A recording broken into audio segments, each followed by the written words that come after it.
Muy bien, ¿verdad? Solo para culminar esa parte de investigación-acción, recordemos que todo el proceso investigativo, o sea, cuando unas veces nosotros trabajamos con el método científico, o sea, para generar un conocimiento, para generar evidencia y para tener aquel rigor de la recolección de la información, ¿verdad? Que sea un poquito más fidedigna para la hora de tomar una decisión. Sin embargo, no todos, o sea, que nos quede de mensaje o de moraleja que todo esto que estamos viendo, y que yo sé que tal vez lo pudieron haber visto en otras asignaturas, algo similar, no es exclusivo del método científico. O sea, lo que me refiero es que a veces hacemos algunas actividades y hay que darles este enfoque, aunque no tenga ese rigor, pero tenerlo en mente. Por ejemplo, las capacitaciones que nosotros damos, una educación continua en nuestro lugar de trabajo, por ejemplo.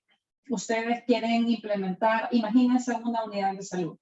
Y en una unidad de salud ustedes quieren dar charlas de diferentes temáticas o de los servicios que se brindan en este establecimiento, ¿verdad? Entonces ustedes quieren dar charlas acerca de enfermería o de los programas de enfermería, acerca de odontología, de todos los programas médicos o incluso la parte administrativa, como digamos lo que tienen que llevar para la apertura de un expediente clínico.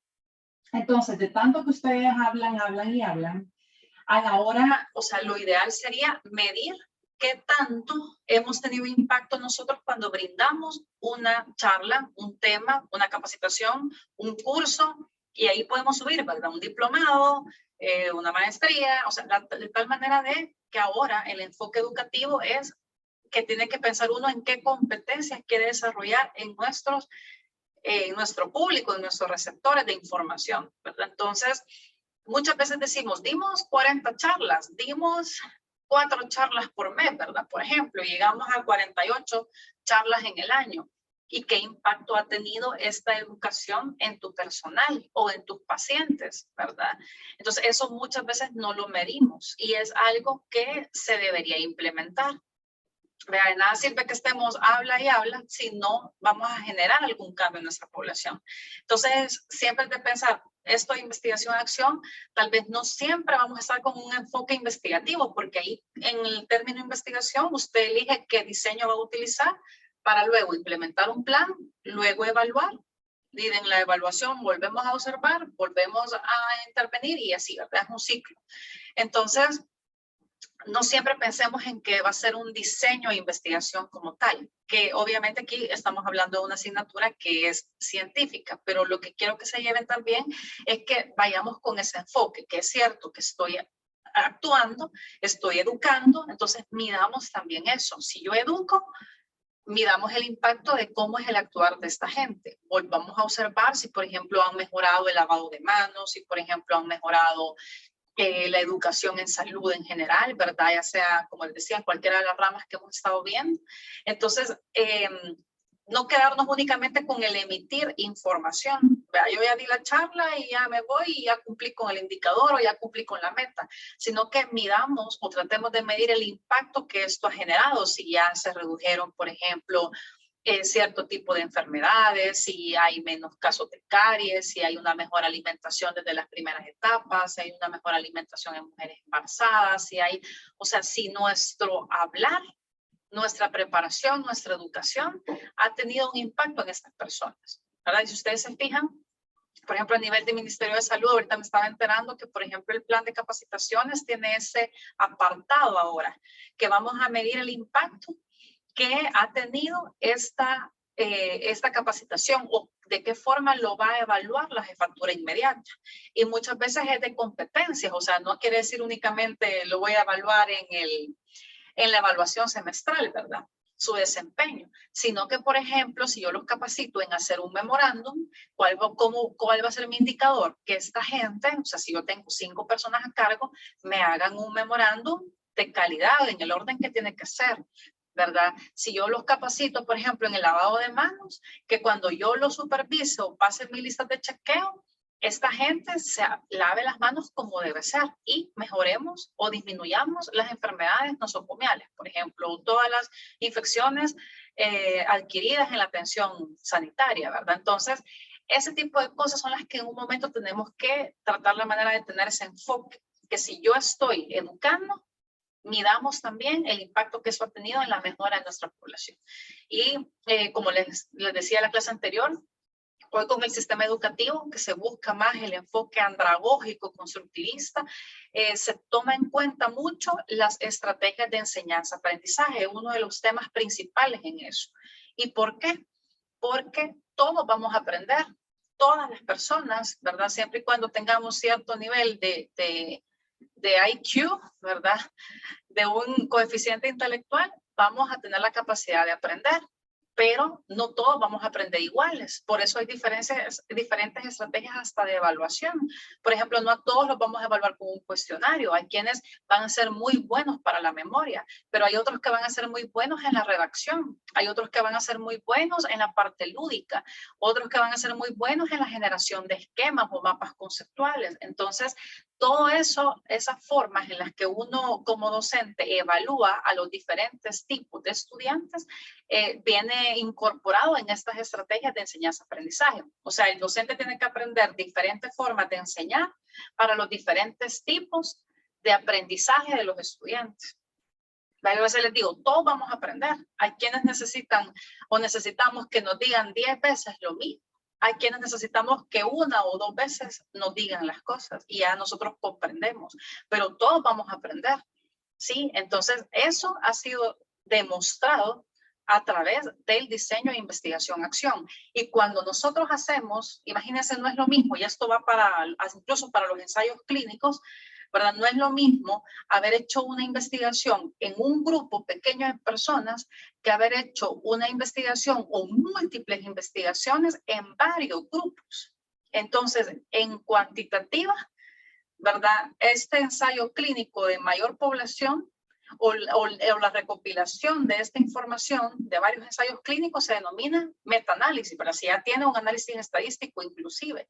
Entonces, no es lo mismo un metaanálisis de 5 artículos que uno de 15 artículos. No es lo mismo un ensayo clínico hecho en 10 personas que uno hecho en 2.000 personas.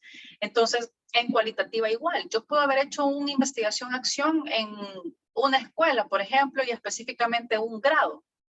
Pero pude haber hecho algo de investigación-acción durante 3 años en 20 salones, en 10 escuelas diferentes, y a partir de ahí yo genero una teoría fundamentada en mis datos. Entonces, esa teoría que lleva un mayor rigor, que abarca mayor población, que abarca mayor tiempo, por lo general se le denomina una teoría fundamentada. O sea, es como la parte rigurosa, que es el tema que vamos a ver hoy, de la cualitativa. No importa si usted utilizó un diseño etnográfico, un diseño de investigación-acción, un diseño fenomenológico, pero hay ciertas características o ciertos pasos que la vuelven más rigurosa que si yo solamente hubiera hecho un estudio aislado, ¿verdad? Entonces, este tiene más rigor, a partir de la cual nosotros podemos justificar la calidad de los datos y la confiabilidad de los mismos, ¿verdad? Entonces, por eso es que les menciono esto, porque vean que se van integrando.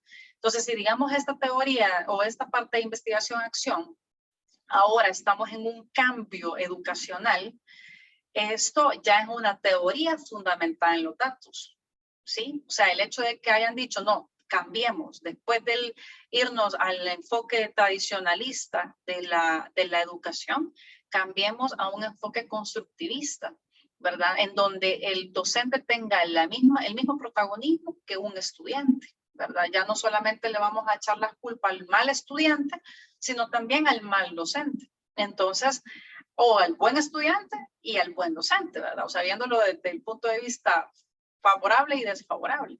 Entonces, eso ya es una teoría y por eso nosotros estamos educándonos, no solamente a nivel latinoamericano, sino que casi que Europa y Estados Unidos están con el mismo enfoque y de hecho de ahí y de esos países es que viene la tendencia, ¿verdad?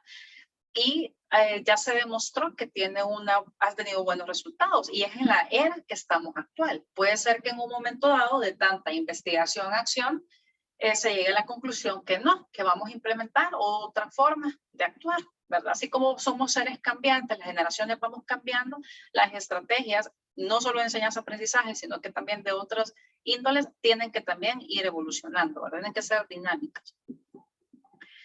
Vaya, no sé si hay alguna duda, pregunta, comentario con respecto al video o a los diseños que hemos visto previamente. Si no, pasamos al de teoría fundamentada.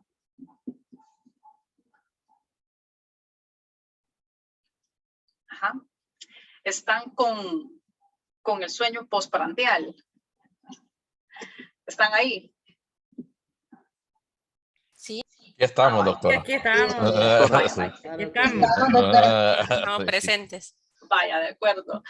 Muy bien. Entonces, si quieren, pasemos al de teoría fundamentada. Que ya dimos un poquito de introducción. Ajá, adelante, doctor. Bueno, buenas tardes, doctor. Buenas tardes, compañeros. Los integrantes, Rubén Enrique Puentes, Diana Carolina y Maribel Urquía. Vamos a hablar un poquito de investigación fundamentada. Teoría fundamentada. Vamos a hablar de los antecedentes. La teoría fundamentada fue desarrollada por los sociólogos Barner y Glasser y Strauss, quienes en 1965 publicaron Conciencia de Morir, tras haber estudiado a moribundos en hospitales. Y en base a esto es que ellos sacaron el libro de la teoría fundamentada, o sea, fundaron las bases de la teoría fundamentada. Siguiente. La teoría fundamentada, según Glasser y Strauss, en 1967, se basa en el interaccionismo simbólico. Su planteamiento básico es que las posiciones teóricas surgen de los datos obtenidos en la investigación más que de los estudios previos y requiere la construcción de teorías a partir de la recolección y análisis de datos. También ellos mencionan que la teoría fundamentada exige identificar categorías teóricas que son derivados de los datos mediante la utilización del método comparativo constante. También ellos mencionan que es una metodología de análisis que parte de la recolección sistemática de datos para generar una teoría inductiva sobre un área sustantiva. Según Bryan, en 2002, las acciones humanas se basan en los significados que los actores consideren apropiados. Estos significados se derivan de la interacción social con los demás. Los significados son construidos, modificados por los actores a través de interpretaciones y experiencias sociales. Siguiente. Wells, en 1995, exige que el investigador tiene que comparar contenidos de diversos episodios de entrevistas o de observación con los conceptos teóricos nacientes del esfuerzo de identificar los temas fundamentales. Para Strauss, en el 2004, indicó que la teoría fundamentada no es una teoría, sino una metodología para describir teorías que dormitan en los datos. Para Charmas, por su parte, en el 2005 la define como un conjunto de métodos inductivos sistemáticos para realizar investigaciones cualitativas dirigidas al desarrollo de la teoría. Llegó un momento en que Glasser y Strauss ya no compartían ideas, digamos así, que se tomaron un rumbo separado. Entonces Glasser se quedó solo y Strauss se unió con una enfermera de apellido Corbin. Entonces, vamos a poner aquí las diferencias entre los dos.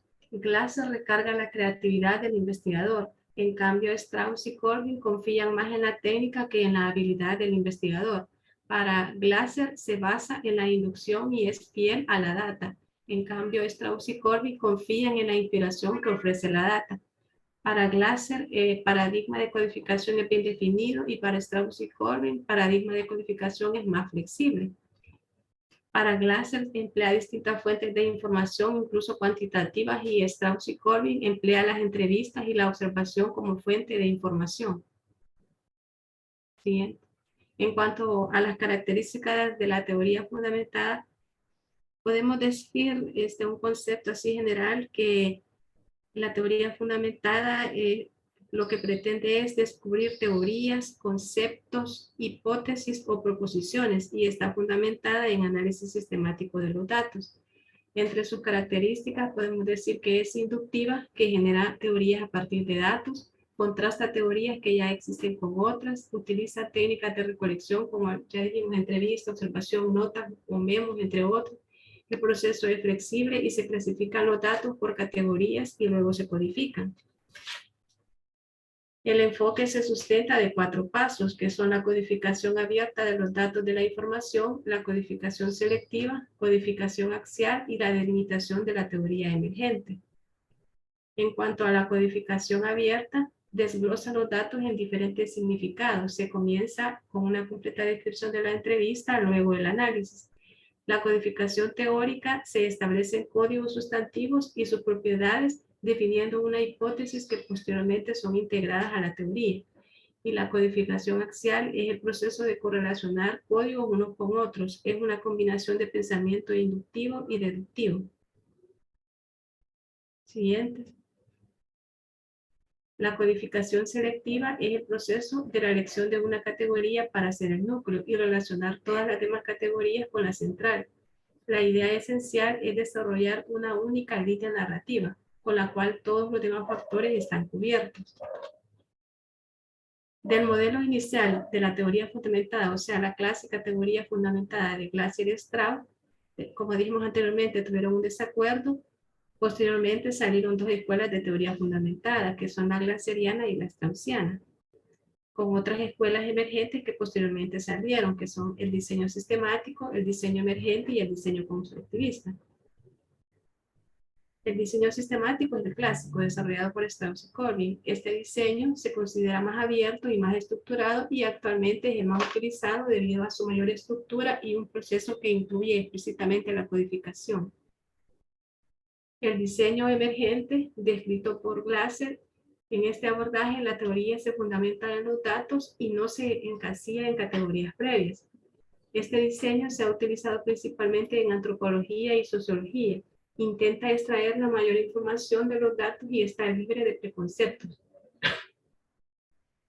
Luego, las teorías emergentes, tenemos que hay dos, la teoría sustantiva y la teoría formal. La teoría sustantiva se alimenta directamente de los datos procedentes de la investigación en curso de una manera dinámica y abierta. La teoría formal surge a partir de la teoría sustantiva, que permite comparar su fenómeno de distintas áreas sustantivas y se realiza de la revisión de la literatura relacionada con las categorías centrales, a través de lo que el investigador recuerda experiencias e incidentes. Siguiente. Y luego tenemos el tercero, que es el diseño constructivista desarrollado por Chalmers, que este fue más reciente, digamos así, en el 2005. Y este diseño, el investigador interpreta los datos como un constructo, es decir, como interpretaciones o visiones de la realidad válidas y contextualizadas. Este diseño se centró inicialmente en el estudio de las enfermedades crónicas. Por ejemplo, el concepto de VIH ha cambiado con el paso del tiempo, porque al principio el VIH se veía como una enfermedad mortal, ¿verdad? Y actualmente lo ha catalogado como una enfermedad crónica. En el constructivismo se niega la objetividad y la realidad única, ya que se establece énfasis en la construcción de teorías en el proceso de investigación e interacción entre investigador e informante.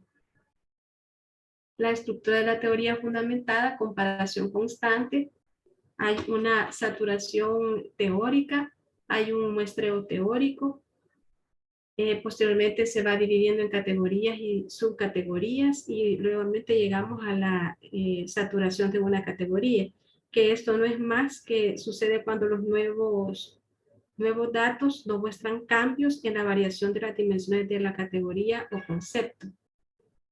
Luego vienen las explicaciones, la confrontación teórica para al final llegar a la teoría. Siguiente.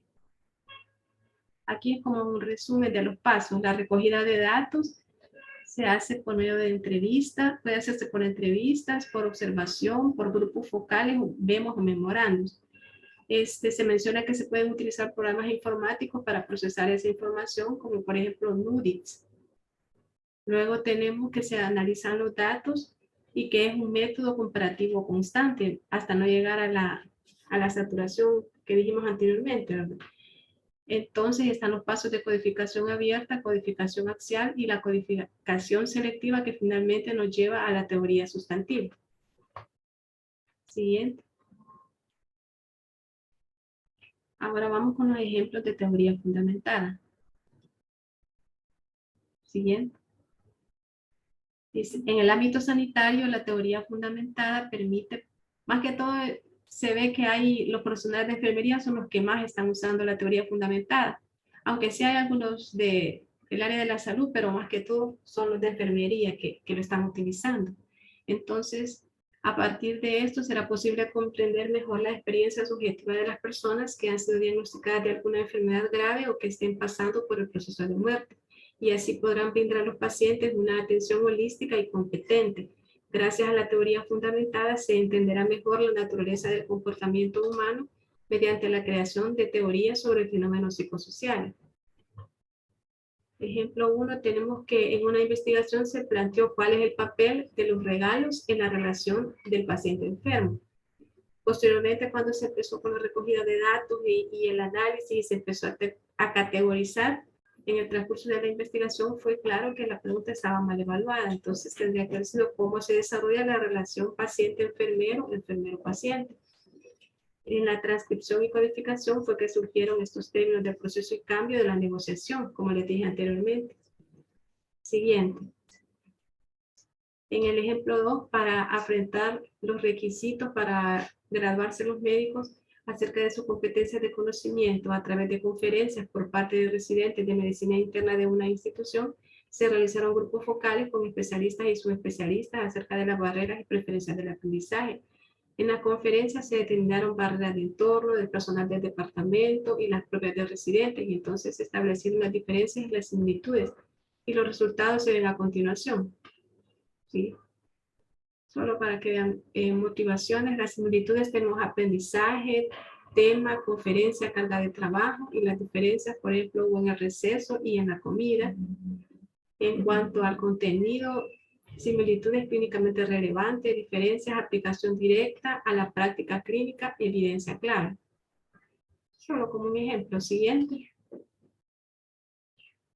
Luego tenemos un estudio donde se aplicó el constructivismo, donde tenemos problemas en el proceso de adaptación a los cambios en personas cuidadoras familiares de mayores con demencia, cuyo objetivo fue identificar y analizar los problemas que surgen en el proceso de adaptación de la persona cuidadora a los cambios durante el cuidado familiar a una persona afectada por demencia.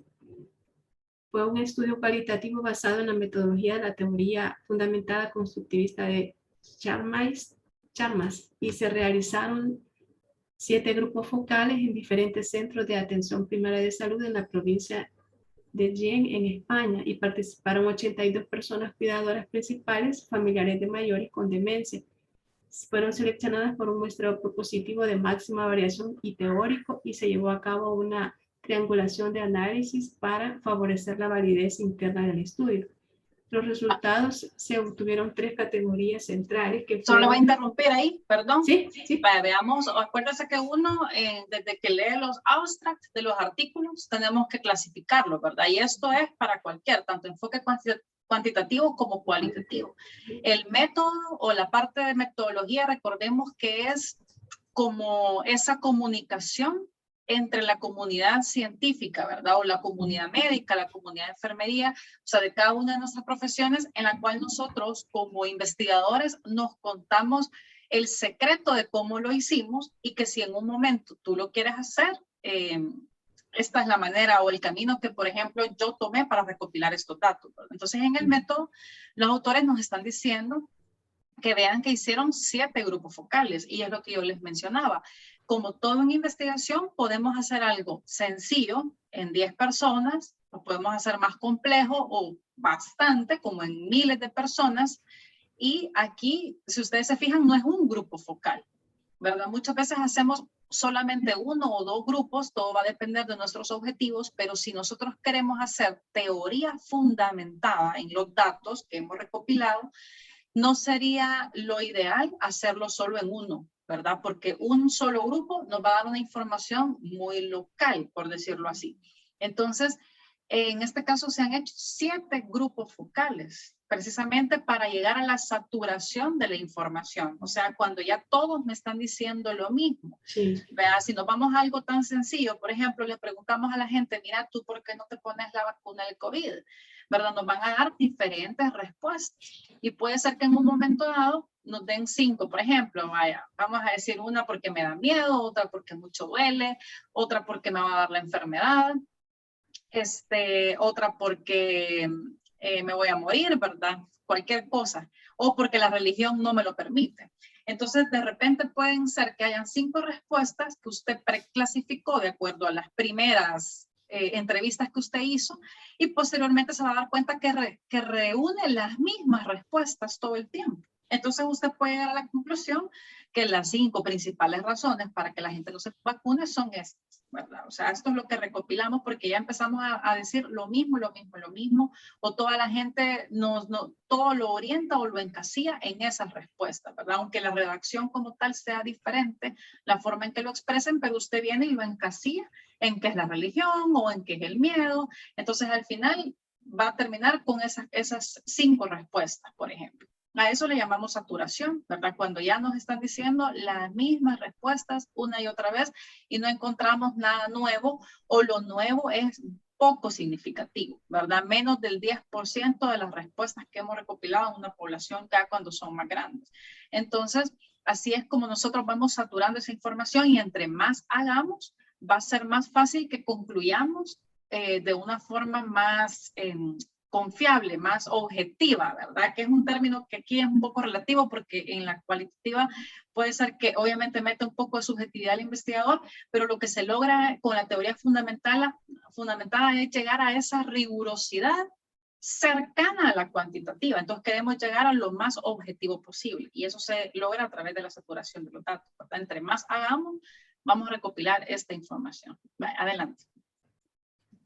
En cuanto a los resultados, se obtuvieron 3 categorías centrales que fueron cuidados cambiantes, problemas en el proceso de adaptación a los cambios y factores facilitadores del proceso de adaptación a los cambios.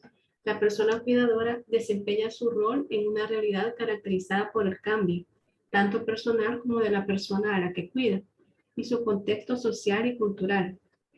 El reto adaptativo está en el balance entre los problemas que dificultan la adaptación al cambio de la persona cuidadora a las nuevas situaciones de cuidado y los factores que facilitan su labor cuidadora.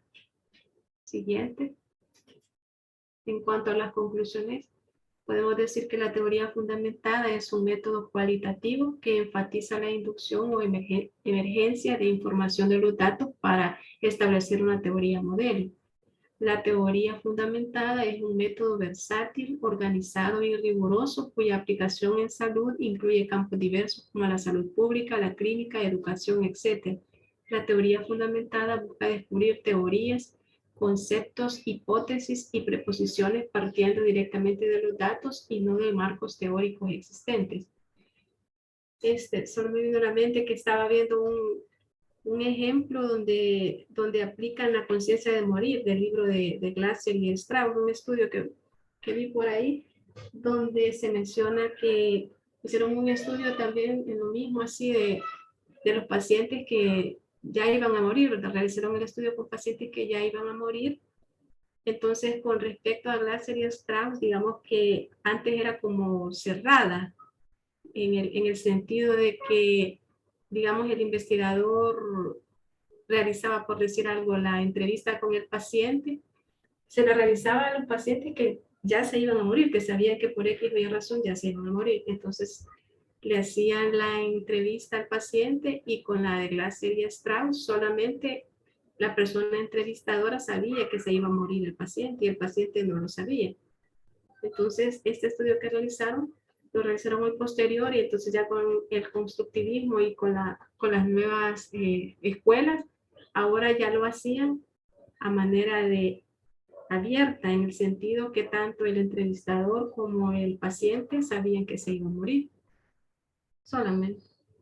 Bueno, y también mencionar que la teoría fundamentada, pues menciona que no la puede realizar cualquier persona, sino que tiene que ser alguien que tenga pericia, porque no, aparentemente no es tan fácil de realizarla. No cualquiera la puede hacer, tiene que tener un conocimiento para hacerla.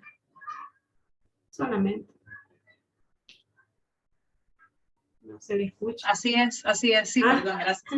Así es, ¿verdad? Eso que usted ha mencionado es sumamente importante. Vean que hay cosas que no están en los libros, hay cosas que son más actitudinales, ¿verdad? De experiencias de vida, que es la parte que incluye el constructivismo precisamente, ¿verdad? Que es cuando decimos, por ejemplo, bueno, una persona mayor va a ser más madura mentalmente, ¿verdad? Un ejemplo.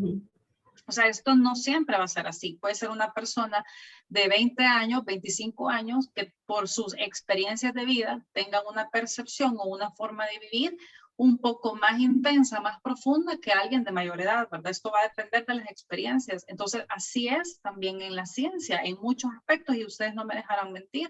Entre los colegas habrán algunos que trabajan de una forma, otros de otra manera, ¿verdad? Otros, o sea, va a depender de la actitud. Y esto también es la experticia del investigador, no siempre lo da únicamente el número de investigaciones que haya hecho, sino la profundidad con las que las haya hecho o la diversidad de temas o de formas de recolección que hayan utilizado, ¿verdad? Entonces, sí tiene que tener experticia y también el investigador tiene que saber, bueno, yo soy hábil en esto, ¿verdad? Y en esto otro no. Y esto es parte de la introspección. Por eso yo les dejaba ahí el ejercicio del FODA, porque ustedes conozcan sus fortalezas, ¿verdad? Sus debilidades y todo, y también saber cuál plan pueden colocar, pero hay cosas que uno también tiene que aprender a poner sus límites, ¿verdad? Decir, bueno, yo llego hasta aquí, ¿verdad? Yo les voy a explicar tal cosa porque esto es lo que me compete y hasta aquí llego, ¿verdad? Hay temáticas que serán más profundas y por eso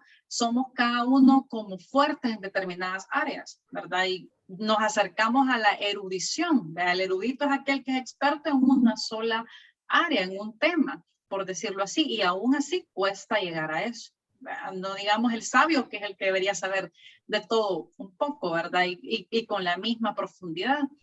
Pero eso que usted menciona de que tiene que ser para alguien que no es para cualquiera, por decirlo así, llegar a una teoría fundamentada, eso es así, ¿verdad? Eso es cierto. El investigador tiene que tener esa característica y esa habilidad de poder oler, sentir, aprender todo lo que se le presente en su alrededor para poder concluir de mejor manera y generar el conocimiento que es lo que se quiere, ¿verdad? O sea, recordemos que uno decimos, bueno, no nos vayamos lejos con las curvas de crecimiento de niños, ¿verdad? Decimos, nosotros trabajamos con curvas de crecimiento de otros países.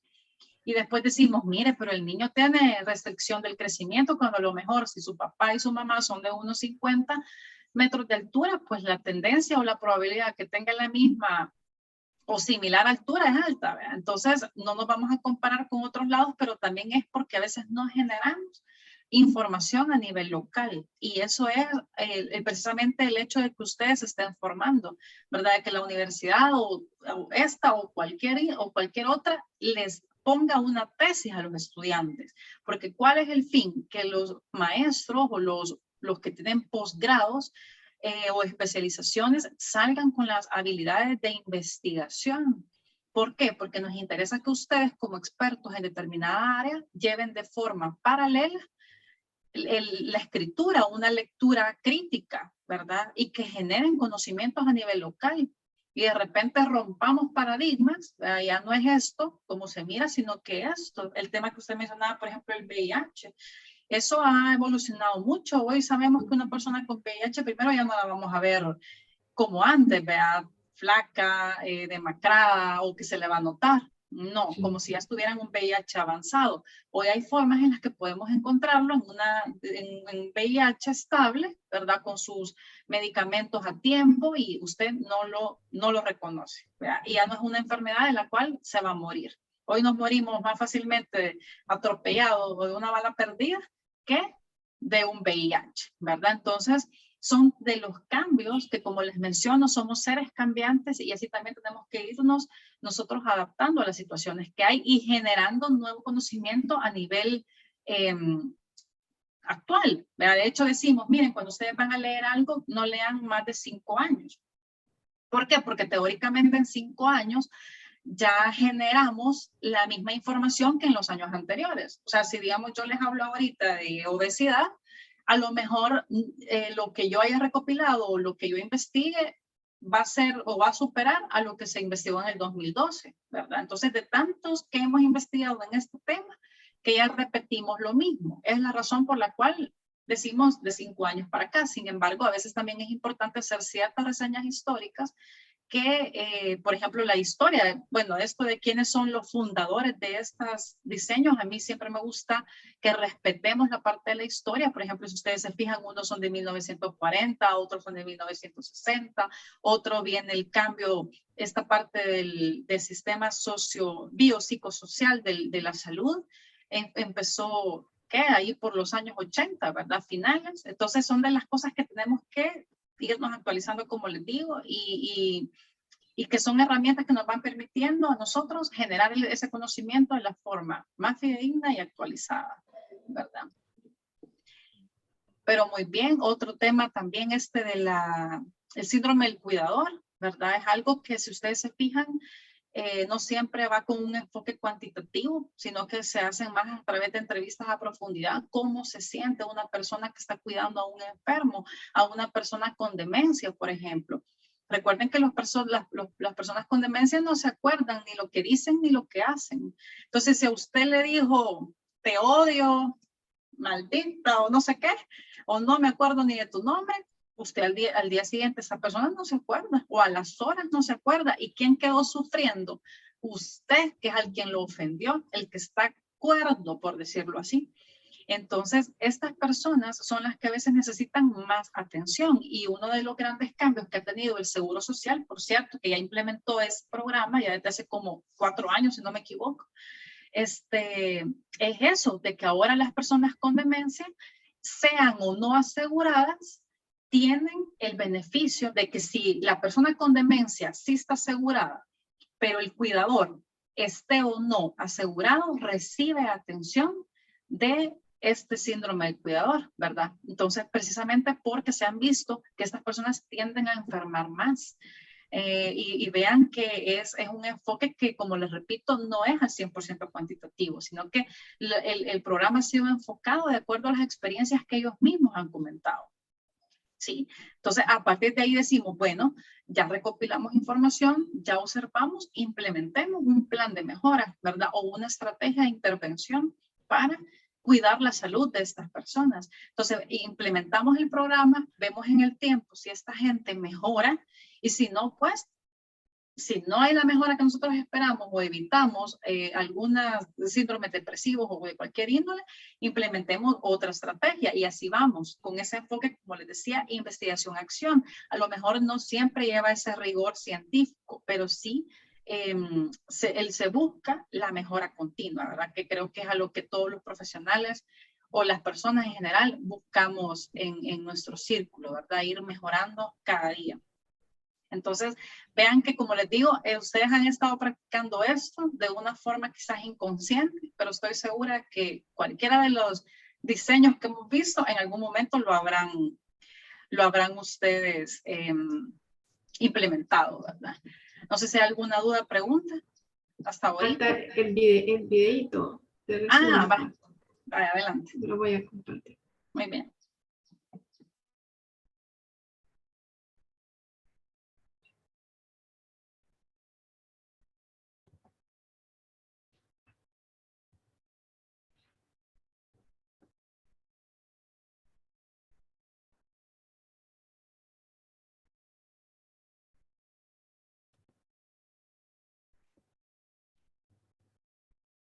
Se ve, ¿no, verdad? ¿O sí?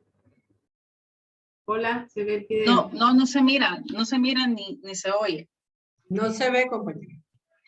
Deje de proyectar, Maribel, y vuelve a proyectar. Ajá, ahorita debe compartir pantalla porque no está compartiendo.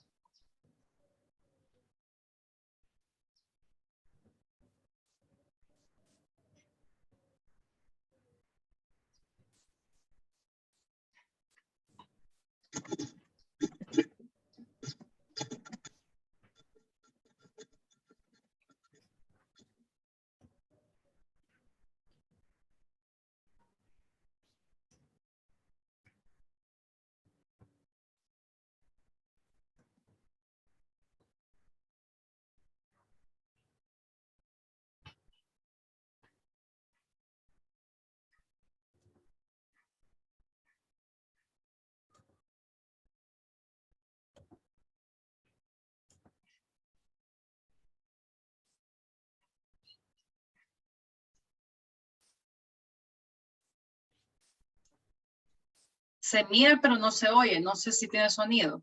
Ah, sí, sí tiene sonido. Ajá, y en las opciones de sonido. Compartir o también en el speaker le puede poner, no, en el micrófono, que igual al sistema. Compartir sonido ahí, ¿verdad? Ajá, sí.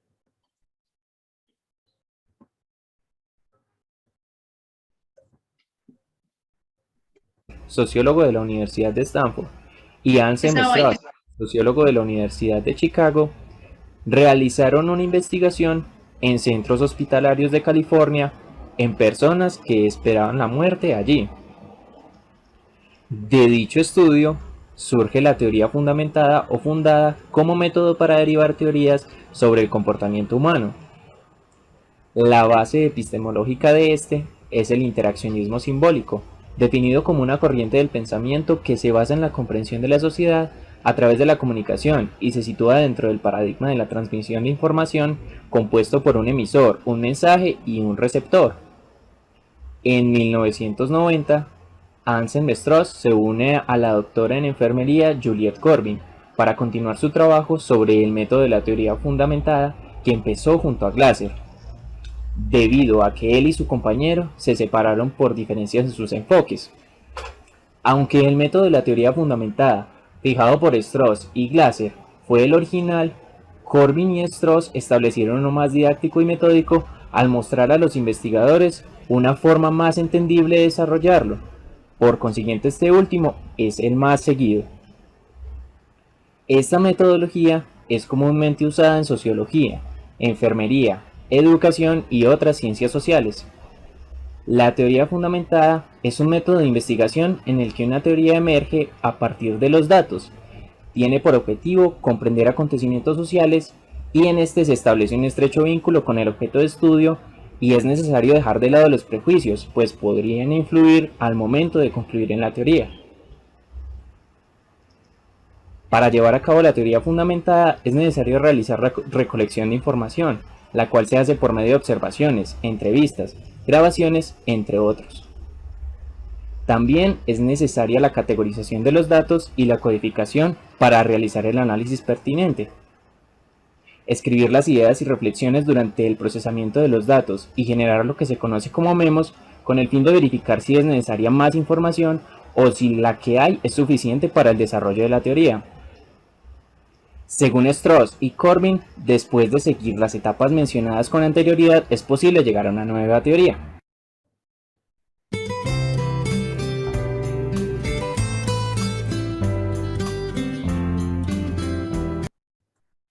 Solamente. Muy bien. Muy bien, eso es así, ¿verdad? Las teorías exactamente van cambiando a medida vamos también nosotros como humanidad evolucionando o de repente en ciertos contextos, ¿verdad? Que una de las cosas que ustedes mencionaban en la presentación, que depende de la contextualización. O sea, si por ejemplo en la poligamia es permitida en otros lados, entonces a lo mejor la percepción de infidelidad, por decirlo así, va a ser diferente a lo que nosotros como aquí que prometemos la monogamia, ¿verdad? Entonces, esas percepciones pueden variar dependiendo del contexto, de los lugares, de las culturas. Y esto es pensando en diferentes continentes. Pero puede ser que, por ejemplo, los de la zona oriental piensen diferente a los de la zona occidental en nuestro país, ¿verdad? Entonces, puede ser ya más a nivel local también. Y eso hay que tomarlo en cuenta a la hora de concluir, ¿verdad? Muy bien. ¿Algo más? No, solamente. ¿Un comentario? No. Bueno, algo más de los compañeros antes de, porque quiero presentarles un protocolo, ¿verdad? Una consultoría para que ustedes tengan una idea ya a la hora de la práctica, cómo nos funciona este tipo de investigación y metodología, ¿verdad? ¿Algo más con respecto a los diseños que quieran comentar? ¿No? ¿Estamos bien? Vale, les voy a compartir pantalla. Quiero enseñarles primero este protocolo. Después les voy a enseñar una parte del análisis. No sé si lo logran ver. Sí. Logran ver. Vale, esto es de una consultoría. Eso es de una consultoría que acabamos de hacer en Honduras con una compañera de OPS Honduras, ¿verdad? Entonces, esta es la temática: identificación de barreras de acceso, participación comunitaria en soluciones digitales y recomendaciones para mecanismos de participación en el acceso a los servicios de salud sexual y reproductiva, ¿verdad? Entonces, aquí,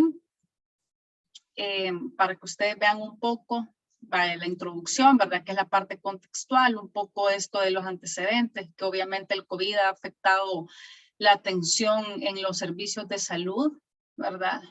Estas son preguntas evaluadoras que por lo general la empresa consultora o la organización se lo dan a los que quieren que les investiguen, ¿verdad? O sea, ellos tienen claro sus objetivos y cuáles son, hacia dónde se tienen que enrumbar, ¿verdad? Entonces uno tiene que poner una propuesta metodológica tanto en la recolección como en los instrumentos que se van a utilizar. Entonces me voy a ir un poco a metodología. Aquí, por ejemplo, ¿verdad?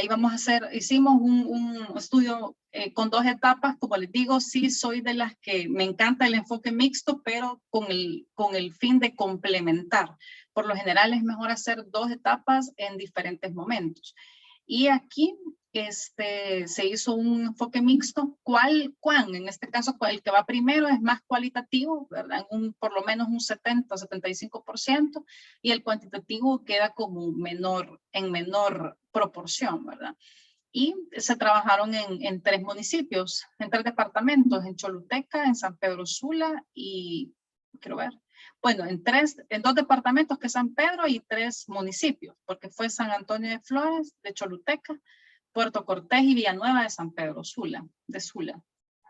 Entonces, aquí teníamos la primera, eran 3 líneas de investigación, ¿verdad? En la primera y la tercera los abordamos desde un enfoque cualitativo. Se estudiaron para las barreras de acceso sobre la vacuna del papiloma y los métodos anticonceptivos, y la tercera línea, que era acerca de los mecanismos de participación comunitaria, ¿verdad? En este caso tomamos adolescentes de los 12 a los 20 años residentes en estos 3 municipios. También tomamos profesionales de salud y autoridades locales. O sea, tuvimos, como por decirlo así, 3 observadores diferentes, ¿verdad? ¿Cómo piensan acerca de los métodos anticonceptivos y la vacuna las adolescentes? Pero también es importante hablar acerca o escuchar a los profesionales de salud, porque una cosa es el programa, cómo lo ven las adolescentes, solamente aplicándoles, por ejemplo, la vacuna, pero también los profesionales qué barreras han tenido para colocarla, y también las autoridades locales como tomadores de decisiones. Entonces nosotros presentamos esta propuesta, que no nos íbamos a quedar únicamente escuchando a las adolescentes, sino también a los otros 2 grupos. Uno de los principales, en este caso, productos era el estudio de caso.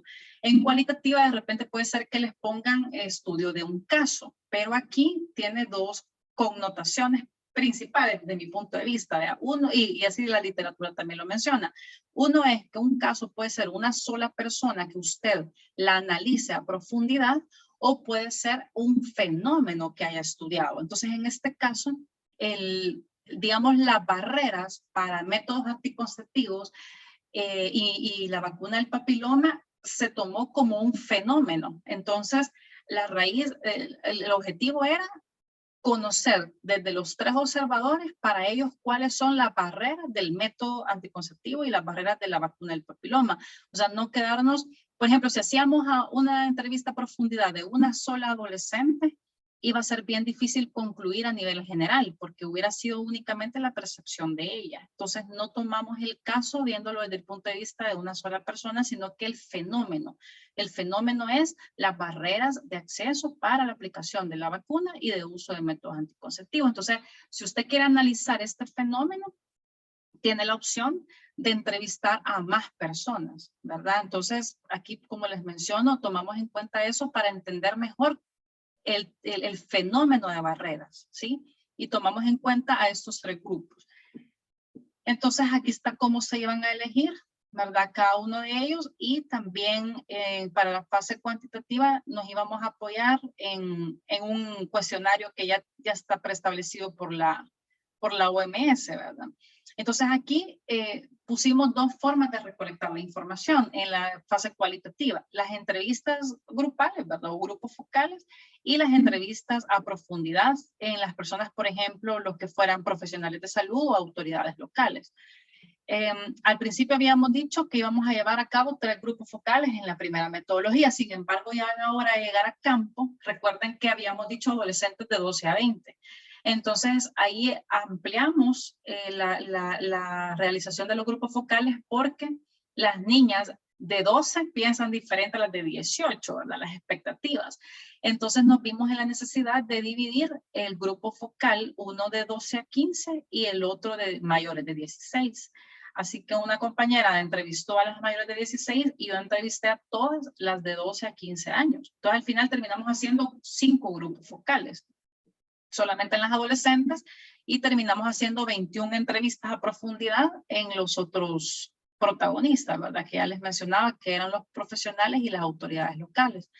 Entonces aquí están las entrevistas individuales que lo hicimos a prestadores de servicios de salud y los tomadores de decisiones. En la metodología habíamos puesto que íbamos a hacer solo 9, pero al final, como les digo, terminamos haciendo más porque también tuvimos ahí algunos que apoyaban, que ya Honduras tiene una figura que le llaman colaboradores de OPS. Aparte de los promotores de salud, como OPS ha implementado bastantes programas ahí en ese país, tienen colaboradores locales en ciertos municipios, y de hecho estos que ellos nos dieron como propuesta, porque nos dieron una lista de municipios donde ellos estaban trabajando, ya tenían a estos colaboradores. Entonces era también importante escuchar qué pensaban ellos o qué barreras habían tenido en la colocación de estos, tanto la vacuna como los métodos, ¿verdad?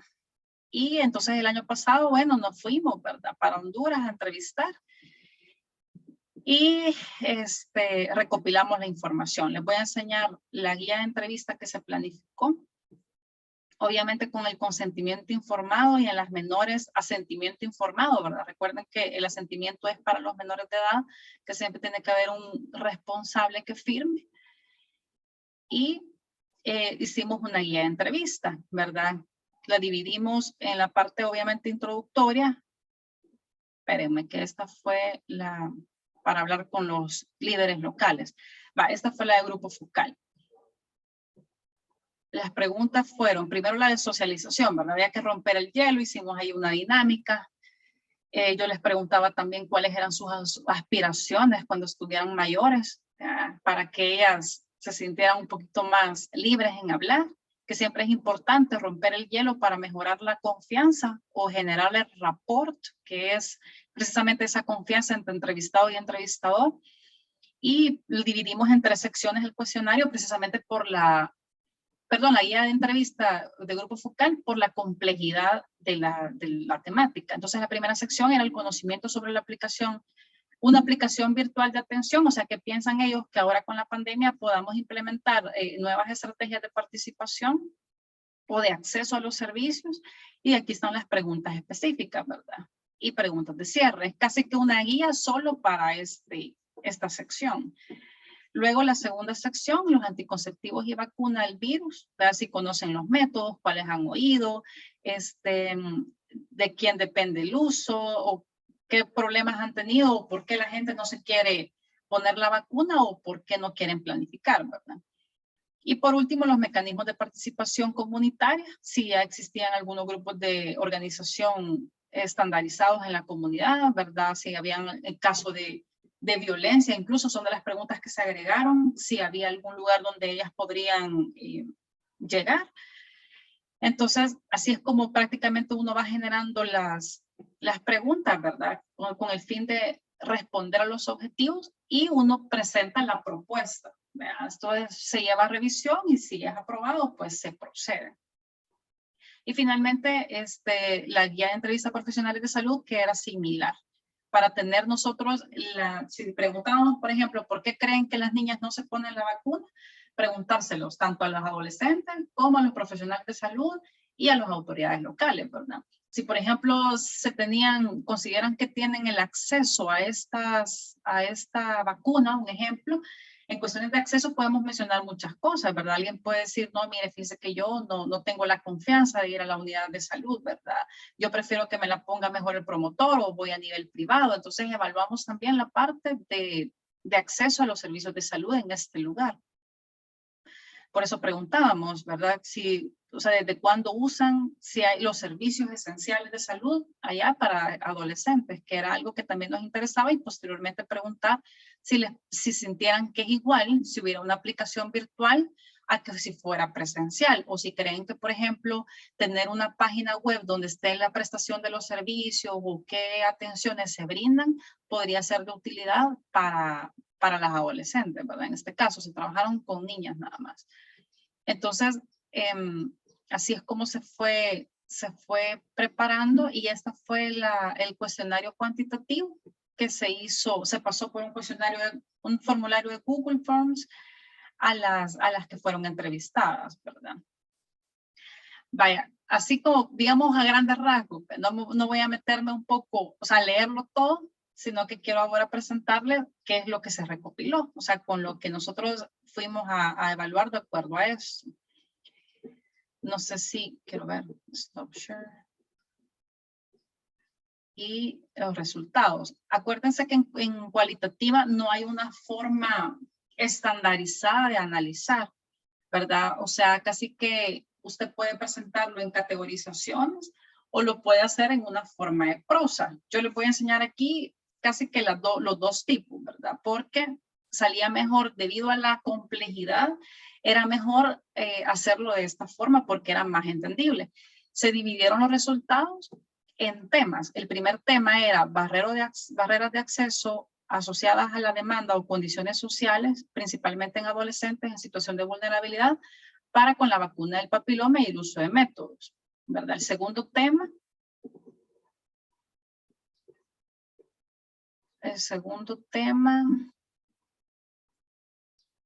Espérenme. Uy, ya no lo hallé. Vaya, ya se lo voy a enseñar, pero el punto es de que aquí les pongo en este esquema. Perdón. El primer tema era la primera línea de investigación, entonces era el cualitativo.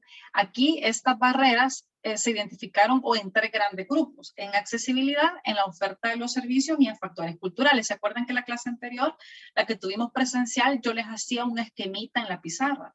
Y les digo, siempre hay que tratar la manera de ordenar las ideas de una forma esquemática, tanto en cuantitativa como en cualitativa.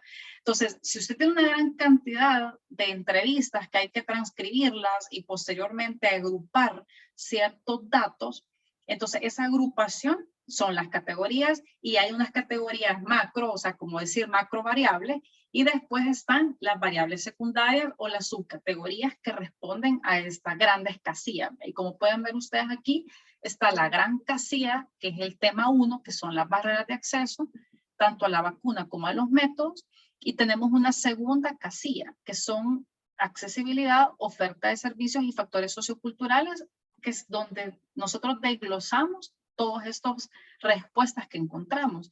Después hay una tercera clasificación, que en este caso, como les decía, la primera casilla es el tema, la segunda casilla son las categorías, que aquí surgieron 3, y las terceras casillas son las subcategorías, y cada una de estas subcategorías debe responder a una categoría. Entonces, en accesibilidad se tomó en cuenta la ubicación del centro, la educación y promoción en salud, y los prejuicios que pueden haber acerca del personal de salud para estas chicas, ¿verdad? O sea, ¿qué piensan ellas que, por ejemplo, no me ponen atención o van a ir a contar lo que yo estoy diciendo? Luego, las ofertas de servicios, o sea, si hay una atención integral al adolescente en el lugar, incluyendo salud mental, violencia, abuso, si hay control de embarazo y la parte de salud sexual reproductiva, donde se incluyan los métodos anticonceptivos y la vacuna del papiloma. Y la tercera categoría, los factores socioculturales, solo voy a terminar, por ejemplo, los tabúes de las usuarias y las responsabilidades y las de su pareja. Esto surgió a partir de los datos recolectados. Después de que nosotros pasamos todas las entrevistas y los grupos focales, hay que transcribirlos y ahí uno lo lee y va como agrupando, ¿verdad? Hay programas que le pueden ayudar a uno, sin embargo, el programa no es milagroso. O sea, no le va a resolver los problemas, casi que la parte esquemática la debe aportar uno. El programa le dice, por ejemplo, las palabras que más se repiten, pero casi que uno tiene que saber a qué casilla las va a meter. Y es a esto que es lo que yo les digo, las 3 grandes casillas se dividieron en esas 3 que son las categorías. Ajá, dígame, doctor López. Con respecto a que estaba viendo las divisiones y subdivisiones, pero casi no encuentro como un anclaje con la parte de los políticos, que mencioné que también se entrevistaron a las autoridades, perdón, las autoridades. Autoridades Como locales. me gustaría, o sea, a mí me llamó la atención, me gustaría saber, o sea, qué piensan ellos, porque si vemos casi solo son respuestas de las niñas o de los servicios de salud, pero ellos, ¿qué cosas han, no sé, me llama la atención solamente por eso, porque sí está bien interesante. Vaya, ya se lo voy a leer. Aquí está en el desglose, por eso les digo, yo mezclé aquí la parte esquemática con la prosa, porque había que detallar cada una de estas subcategorías. Si ustedes se fijan, hay 2, 4, 6, 7 subcategorías, 3 categorías principales, ¿verdad? Entonces, ahora decimos, empezamos a concluir, vaya, se identificaron situaciones que afectan una adecuada atención en las adolescentes en los centros de salud, tanto en atención integral como en temas de vacunas y métodos anticonceptivos. O sea, nosotros tomamos a bien preguntar un poco de la atención integral porque no nos podemos ir únicamente a métodos anticonceptivos y ni siquiera consultan por una gripe. Pues, por ejemplo, no me voy a enfocar en la gripe, pero sí me interesa saber si, por ejemplo, el establecimiento está muy lejos del lugar, si se inunda, que son de las respuestas que encontramos, todas esas situaciones que pueden afectar la accesibilidad de los servicios, ¿verdad? Entonces, aquí están las 3 categorías y empezamos a desglosar cada una de ellas. Entonces, la primera categoría, que le llamamos accesibilidad, está relacionada al centro de salud y al personal que lo contiene. Y empezamos la primera subcategoría, la ubicación del centro. Y aquí, en la cual, digamos, uno como investigador presenta aquí una pequeña introducción, que es esto, vea, esto que ustedes ven aquí, como una conclusión, al menos para la mitad de la población, queda lejos del centro de salud, hay lugares tan lejos que no hay señal de telefonía celular ni internet. Está ubicado en un ángulo vulnerable para inundaciones y nosotros lo sustentamos con las narraciones. Esto lo pueden encontrar ustedes en cualquier artículo de investigación cualitativa, ¿verdad? O sea, casi siempre va sustentado con las narraciones que nosotros encontramos en nuestra investigación. Entonces aquí, si usted se fija, esto está sustentado con una opinión del médico, que son los profesionales de salud. Dicen, hay aldeas que están bien retiradas del centro de salud y eso hace que los pacientes vengan cuando ya están graves. Hay lugares que están bien lejos del establecimiento que a veces ni señal hay. Y eso nos puede afectar porque, por ejemplo, si hay una mujer que esté embarazada y, por ejemplo, empieza contracciones, nos va a llegar cuando ya esté bien complicado, cuando ya haya nacido el niño allá domiciliar, ¿verdad? Entonces, si están muy lejos, nos afecta en todos los servicios, no solamente a nivel de salud sexual reproductiva. Otra situación son las inundaciones. Dicen, el huracán, el agua llegó hasta la mitad de las paredes y todos los expedientes se perdieron, dice el médico. Por ejemplo, colaborador de OPS, afecta las inundaciones porque este centro siempre se inunda y a la gente por eso no viene. Luego, la educación y promoción en salud, ¿verdad? Dice, hay escaso personal de salud, entre sus actividades brindan charlas y consideran que las usuarias conocen sobre métodos anticonceptivos y el problema es que no todas asisten. Antes de la pandemia asistían a las escuelas, pero ahora ya no se puede, ¿verdad? Entonces empezamos a sustentar todo lo de las subcategorías con lo que hemos encontrado. Por ejemplo, la niña de adolescente, 13 años, dice, recibimos más información en charlas en la escuela y en la unidad de salud casi no voy, dice. Y así vamos con cada una, de colaboradora de OPS y médico. Resulta, doctor, que en este caso la autoridad local pudo haber sido el director de la unidad de salud o pudo haber sido el director regional, por ejemplo, el de la región oriental, por decirlo así, siempre enfocado al área de la salud. No nos fuimos a hablar con el presidente o con los diputados, sino que con las autoridades locales siempre en salud. Al ministro, pues sí, no logramos llegar, o ministro, no sé allá, la verdad, no logramos llegar, pero por lo menos algunos que eran médicos directores, o a veces allá encontramos unas figuras que en las zonas rurales el médico era el mismo director del establecimiento. Entonces, o tenían un apoyo médico que era el de la consulta y el otro doctor era la autoridad local, ¿verdad? Entonces, por eso hay cosas que las hemos ido poniendo de esa manera. Y ahí los prejuicios acerca del personal de salud, las adolescentes entre 12 a 15 consideran que el personal de salud la juzgará o que no se gana la confianza para contar todo. Por el contrario, el personal refiere que no se critican y se atienden muy bien a las estudiantes, a las niñas, ¿verdad? Entonces ahí vamos poniendo las narraciones de tanto de las adolescentes, o sea, ¿por qué? ¿Qué me hace sustentar lo que yo estoy poniendo aquí? Y tanto en adolescentes como en el personal médico, ¿verdad? La categoría 2 es la oferta de servicios esenciales. Esto está relacionado a las atenciones que se brindan dentro del establecimiento que sean exclusivas para adolescentes y jóvenes. Entonces aquí hay una atención integral al adolescente, pensando en todo. Y vean aquí, dicen las niñas, se necesita atención psicológica. Aquí hay bastante depresión y han habido casos de suicidio y hoy con la pandemia es peor. O sea, esto es algo que es importante tomarlo en cuenta porque hemos encontrado casos aquí de abuso sexual o de embarazos precoces a temprana edad y hay que averiguar qué es lo que está pasando. Y la salud mental puede ser un eslabón que si bien no está, como les digo, en métodos anticonceptivos y vacuna como tal, pero sí puede ser una consecuencia de que estas niñas, por ejemplo, pierdan un poco su autoestima, que si hay un hombre mayor que ellas de 30, 40 años, ellas se sientan como más protegidas y hasta les guste que, por ejemplo, un hombre de 40 o una niña de 14 la pretenda, ¿verdad? Entonces, es algo que también aquí se está dando en Honduras. Entonces, que no creo que sea tan diferente a lo que se hace aquí en El Salvador, ¿verdad? Entonces aquí nos interesa escuchar todo lo de ellas y incluso el médico dice, en salud mental tuvimos el apoyo de Médicos Sin Fronteras que brindaron atención en psicología y eso fue fantástico porque los adolescentes a veces son depresivos y hay que ayudarles con el autoestima para evitar que cometan malas decisiones, ¿verdad? Y aquí dice todavía una niña de 15, hay padres que lo permiten, dicen que es mejor prospecto para mi hija porque ya trabaja o le puede dar algo mejor porque ya está grande. Esto de que hay casos de niñas de 16 con hombres de 30 y la gente normaliza eso de andar uno con una persona de edad mayor, ¿verdad? Dice todavía, miren esta, dice, yo conozco a alguien que a ella le gustaba su padrastro y un día me hizo una pregunta que si a uno le tocan los pechos se podría quedar embarazada. Yo le contesté que no y la mamá lo encontró a él tocando a la hija. Le reclamó, pero como la niña dice que a ella le gusta, no le ve problema. ¿Va? Caso de abuso.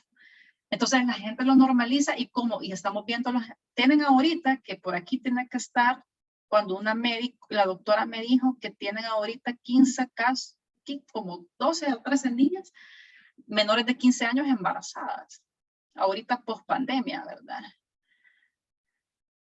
Entonces, vean aquí, bueno, esta que dice control de embarazo, dice la doctora, se lleva control prenatal y desde que están embarazadas se les habla de los métodos para que cuando vengan planifiquen después, o sea, les llegan embarazadas ya. Tenemos un club de embarazadas y se les dan charlas y educación en salud. Entonces hay muchos niños que ya llegaron, niñas embarazadas. ¿Verdad? Quiero ver aquí, dice, dígame. Perdón que la interrumpa. Y esta consultoría se la solicitaron para plantear las necesidades o la problemática para realizar una intervención. Exactamente. Okay. Eso fue un tercer producto. O sea, lo primero era la descripción de los resultados, ¿verdad? Obviamente todo esto, y teníamos que hacer la definición de caso, la presentación del caso como barreras ya integrado. O sea, aquí les estoy describiendo los resultados. Posteriormente hay que integrarlo y estos resultados solo son de un municipio. Y acuérdense que eran 3 municipios.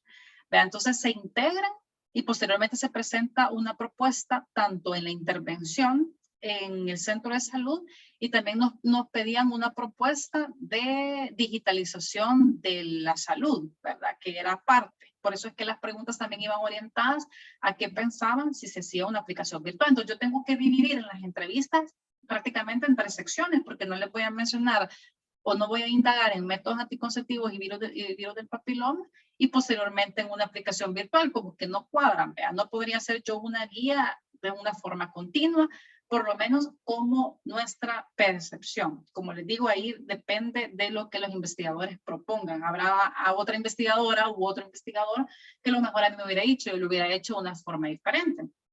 ¿Vea? Ahí es válido, o sea, no hay que algo estandarizado de cómo lo vamos a hacer, ni cómo lo vamos a analizar. O sea, cuando uno ve la jungla de información que hay, si ustedes se fijan, esta es un poquito más compleja del ejemplar que les di el sábado pasado, de cuando hicimos la otra consultoría con médicos del mundo. Ahí solo se hicieron prácticamente un grupo focal, 2 entrevistas a profundidad y las demás cuantitativo, porque allá fue más cuantitativo que quali. Entonces viene siendo un poco menos complejo que aquí, que hicimos 5 grupos focales, 21 entrevistas a profundidad. Entonces viene saliendo una información que ustedes no se imaginan. O sea, hay un momento en que uno dice, ¿qué voy a hacer con todo esto? Entonces teníamos que esquematizar. Bueno, ¿cómo pensarían ustedes las barreras de acuerdo a los datos que ustedes han encontrado? Si tienen respuestas de, mire, yo no voy porque el médico no atiende, o nunca están, o está cerrado, o que no me gusta cómo me atienden, o que se inunda el establecimiento. O por otro lado, no hay insumos, o cualquier otra índole. Eso tiene que ver con acceso. De repente otras pueden decir, no, es que fíjese que mi mamá no me deja ponerme la vacuna, ¿verdad? O la iglesia no me deja ponérmela porque dice que me va a dar la enfermedad o me voy a hacer, que es una de las cosas que pusimos, que la iglesia les decía que si se ponían la vacuna del papiloma iban a después ser promiscuas, entonces que no se las pusiera.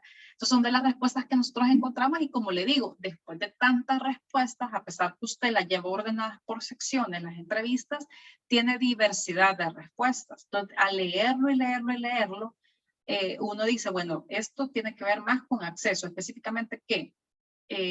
Algo del establecimiento de salud, ¿verdad? Esto a los programas de salud sexual y reproductiva, esto al embarazo. Entonces, así como van saliendo esas casillas que van surgiendo de los datos, aunque usted tenga alguna información a priorística, tiene que respetar lo que le va saliendo en los datos, porque en la quali yo no puedo enrumbar mis respuestas a mis casillas preelaboradas como en la cuantitativa, sino que yo elaboro mis casillas preliminares, pero no estoy segura si al 100% voy a recolectar eso o me pueden surgir otras casillas, otras categorías que se les llaman categorías emergentes precisamente por eso, porque a veces puede ser que creamos que vamos a ir a encontrar una cosa y encontramos totalmente otra o suma a lo que habíamos creído inicialmente. Vean.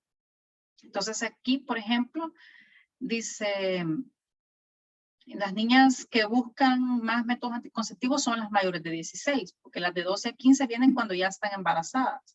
Y algunas dicen que no sabían cómo prevenirlo. Hay demasiados embarazos adolescentes. Tenemos como 28 ahorita, ¿va? 28, les he dicho 12. Entonces, ahorita este problema tienen aquí en Villanueva, que son los resultados que les estoy presentando. De ahí vienen los factores socioculturales. Aquí están más relacionadas a las ideas de las adolescentes que pueden tener influencia para la toma de decisiones en aspectos de salud sexual reproductiva. Principalmente los tabúes, tanto de las usuarias, de sus responsables o incluso de su pareja, porque algunas no querían, o sea, que el esposo no quería que planificara, por ejemplo. Entonces son de las cosas que también hay que tomar en cuenta y caen en otra casilla, no caen en la misma de accesibilidad, por ejemplo, del establecimiento o las inundaciones. Ustedes se fijan, son 2 temas completamente diferentes que entonces hay que generar otra categoría, ¿verdad? Aquí está el tema 2, la identificación y análisis de los mecanismos de participación en la comunidad, que son en la segunda sección de la entrevista, si ustedes se acuerdan. Y aquí también surgieron 3 categorías, identificación de las organizaciones de apoyo, la forma de mecanismo de participación presencial y la participación de forma virtual, ¿verdad? Entonces ahí fuimos desglosando cada uno. Identificación de las organizaciones de apoyo permanente, allá apoya bastante el patronato, la Cruz Roja, ¿verdad? De ahí mecanismos presenciales están las escuelas principalmente o las charlas en unidades de salud y a través de los promotores de salud también, ¿verdad? Luego los mecanismos virtuales, más que todo, pues no se conocen. Sin embargo, nos dieron algunas recomendaciones de qué lugares podrían ser más accesibles para los adolescentes. Dicen ellas que principalmente Facebook, ¿verdad? Instagram, aunque también el Telegram, pero el Facebook es el que más se usa. Entonces, eso es importante para una persona de salud si en un momento quiere implementar una app o simplemente un brochure informativo a través de qué lo vamos a hacer, ¿verdad? Para que tengan acceso estas niñas. Y al final se hace una síntesis, ¿verdad? de lo que nosotros encontramos en este municipio. Digamos, la salud sexual y reproductiva es un tema tabú entre hijas y padres o responsables. La figura de los padres influencia mucho las decisiones de acceso a salud sexual por vergüenza o temor. Se necesita más promoción y educación a partir de los 10 años y de una forma simultánea a los padres. Las adolescentes se esconden para solicitar servicios de salud y reproductiva. No van por miedo a ser criticadas o vistas a solicitar el servicio, ¿verdad? La parte psicológica está bastante deteriorada y solicitada por las adolescentes. Hay desconfianza en el personal de salud para apoyo psicológico y acceso a salud sexual reproductiva. Hay violencia y abuso infantil de parte de personas mayores, a veces con el consentimiento de padres. Es criticado solicitar un método anticonceptivo si no se está casada o acompañada, y si es adolescente o una joven menor de 18 años. No hay espacios comunitarios que apoyen a adolescentes y jóvenes. No existen redes de apoyo ni participación ciudadana que brinden soporte en caso de emergencia. Las pocas redes que aluden son la escuela o el colegio, y estas han desaparecido por el tema del confinamiento y la pandemia por el COVID. El barrido casa por casa es la forma más efectiva hasta ahora de llegar a los padres y a las menores. Se necesita servicio del adolescente con personal específico para esa área. Hay poca organización y cooperación entre municipios y personal de salud. La aplicación en celular para solventar dudas les parece muy bueno para que las adolescentes se informen, y la aplicación en celular no funcionaría porque puede ser descubierta por los padres y se necesita privacidad. O sea, no sería bueno para el 100%, ¿verdad? Entonces son de las cosas que si no, nosotros no tenemos, podemos implementar algo, pero si no sabemos qué impacto va a llegar a tener, va a ser bien difícil lograr los objetivos o cumplir las metas que se planifican en el inicio, ¿verdad? Entonces vean, o sea, lo complejo que puede llegar a ser y cómo tenemos que sintetizar una información de múltiples páginas, porque aquí con esas entrevistas que hicimos, casi que nos salieron como, no sé, como 80 páginas en todas las transcripciones quizás, y aquí se han resumido en 9. ¿Verdad? Me atrevería a decir que quizás más, porque por cada persona fueron casi 5 páginas de transcripción.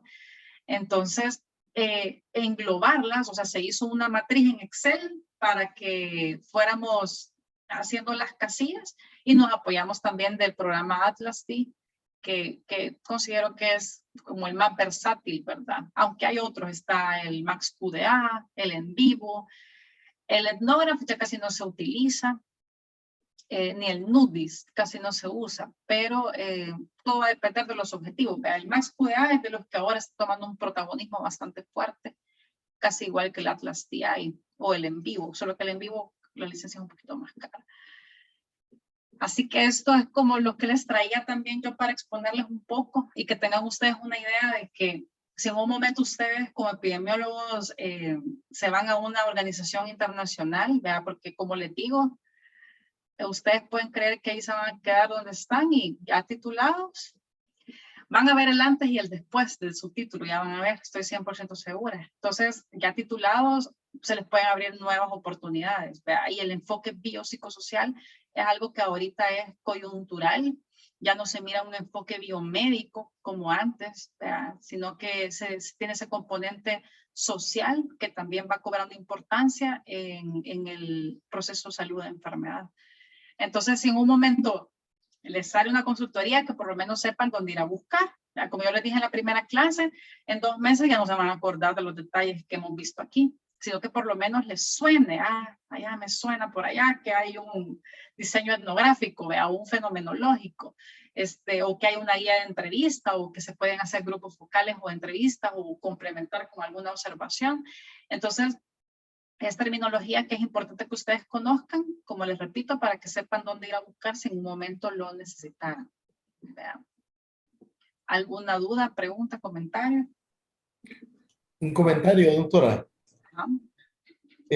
Hace como 2016 quizás, Ajá. yo fui el referente, bueno, soy ahora, pero dejé de ser un par de años, el referente de adolescentes en La Paz. Ajá.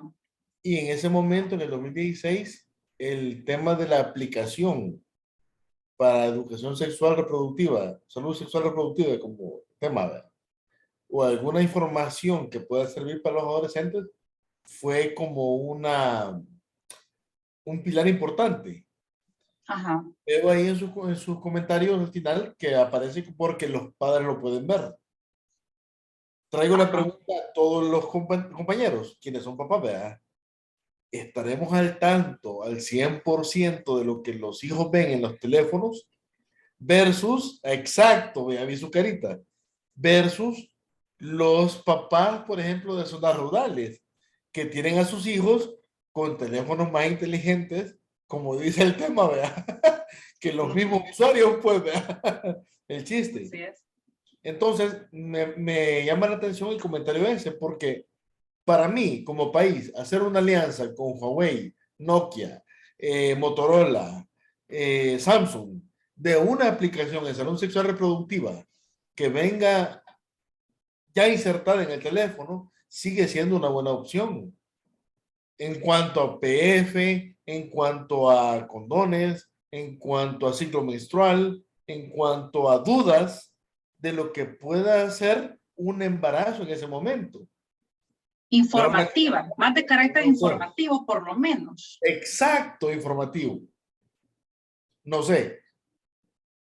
Sí, claro que sí. Yo soy de la idea que sí, sería bueno siempre complementar independientemente de que tengan acceso o de que sean más inteligentes los celulares que las personas, ¿verdad? Porque sí, fíjense que vaya, no nos vayamos lejos. Aquí tendríamos que evaluar también otros problemas como la alfabetización. Y no solamente la alfabetización, sino la comprensión del lenguaje, que son dos cosas diferentes. Yo puedo estar leyendo un texto perfectamente. Y cuando te pregunto qué comprendiste, resumímelo en 5 líneas, no sabemos qué decir, ¿verdad? Entonces, puede ser que yo esté leyendo, pero no estoy comprendiendo la idea.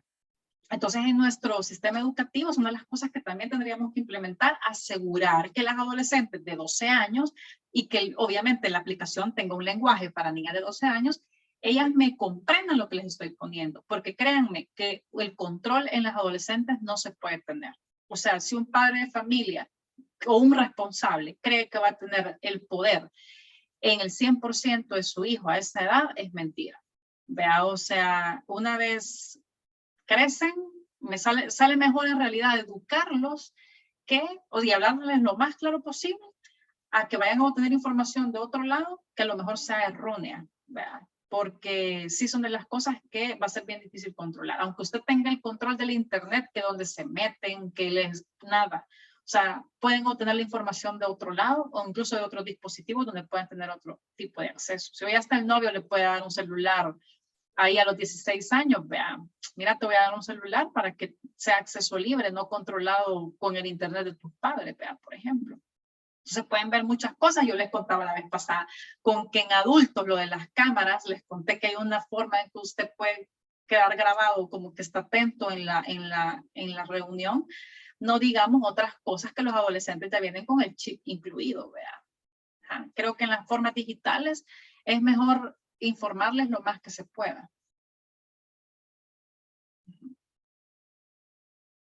Hola. Sí. Yo tengo una pregunta sobre su consultoría. Ajá. Al final utilizó teoría fundamentada para el análisis. Fenomenológico. No, el análisis, el enfoque fue fenomenológico, ¿verdad? A través de las narraciones de los participantes. O sea, se mezcló, digamos, un diseño fenomenológico narrativo, pero en realidad el fuerte es fenomenológico. O sea, me interesa saber para ti cuáles son las barreras. Primero, ¿qué comprendemos como barreras? ¿Cuáles consideras que son las barreras para que no te coloques la vacuna? Así como íbamos viendo cada una de las preguntas, o qué mecanismos de participación ciudadana consideras que pueden ser buenos, ¿verdad? Entonces es más fenomenológico y el análisis fue a través de la categorización de la información. Vean. Y sí se logró saturar. Miren, en un solo lugar, hicimos 3 municipios, pero por ejemplo Villanueva, que es el que les enseñé, es un lugar donde casi que saturamos información. O sea, las entrevistas nos arrojaron una información muy buena y la triangulación entre profesionales, la autoridad local y los adolescentes nos sirvió mucho porque casi que recopilamos la misma información. ¿Vea? Entonces, si por ejemplo para el médico habrán cosas que cambiaron, digamos, si le preguntaba a la doctora, mire, a veces no tengo espéculos, por ejemplo, vea, para tomar una citología. Entonces ya son cosas que obviamente los adolescentes no me lo van a decir, ¿verdad? Pero puede ser que en un momento me digan, mire, me negaron la atención y no le van a decir exactamente por qué. Entonces íbamos que comentarios de las adolescentes encontrábamos la respuesta en el médico o al revés. El médico de autoridad local nos decía alguna limitación y se veía plasmada en las adolescentes. Entonces veíamos como las dos partes de la historia. Entonces, y tuvimos una participación muy buena. Si ustedes oyeran los audios, estas niñas contaban cosas muy interesantes. Entonces, al final se hizo la categorización de esta manera, que es como se consideró que era más didáctica también para comprenderlo el lector. Acuérdense que eso tiene que ir dirigido a cualquier tipo de población. O sea, si me lo lee el promotor de salud, que lo entienda igual que el director de la unidad de salud, ¿verdad? Entonces, son de las cosas que el lenguaje y la estructura tienen que ser para diferentes tipos de personas. Y nos consideramos que era lo mejor y que abarcábamos todo, ¿verdad? Entonces fue a través de la categorización de la información. Gracias. Bueno. Bueno, jóvenes, hoy llegamos al culmen, vea, ya son casi las 2:50, que es la hora, el límite de la clase. Así que les agradezco mucho y espero que haya sido de utilidad para ustedes estas jornadas, ¿verdad? Muchas gracias, doctor. Bueno, pues feliz tarde. Gracias, doctora. Feliz tarde. Gracias. Gracias.